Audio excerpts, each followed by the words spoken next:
mukomana anonzi Upo Chimono aiwa anozonyanya kupenengura nyaya zvokuti unopedzisira kutonzwa tsitsi uchitoti aiwa zvanenge ava kunyanyira vanhu ava. Sandapinda mashoko ataura nokuti bva subscribe like wotina on the bell icon nekuti anokomenda chitiko chatakaitika nezuro achiti this was President Mnangagwa yesterday counting money he wanted to give to a dancer at a family function. This is 3 weeks after the introduction of Zimbabwe new currency, the ZiG. What currency did he take out of his pocket? It was the US dollar that he took out and gave the dancer.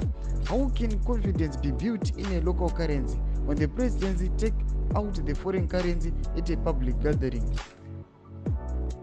Are his aides afraid to tell him that the optics are bad when a presidency publicly takes out the foreign currency from his pocket while his governance is busy with adverts encouraging Zimbabwe to use the local currency and also arresting money changers? Does the president not trust the local currency? Why doesn't he use the ZiG even if it is for public relations purposes? Sando mashoko ari panapa achipenengura na Upo Chimono amukomana uyu anozonyanya kupinda deep kupinda nebunemu achiti aiwa trust inobuildika sei muvanhu kana tichiona kuti president vanobudisa mupoketi mavo ma-US dollars but tichiona kuti vana Mutulinyuve vanouya vachiisa maadvice achiti aiwa vanhu vanofanira kuusa ZiG, vanofanira kushandisa ZiG muzvikoro kupi. Saka ndo mashoko ari panapa achipenengura naUpo Chimono. Saka chimbotudzai mafungiro enyu noti kudii pamusoro pemashoko awa. Aiwa pinai mucomment section medu musangana kusubscribe, kulike, turn on the bell icon.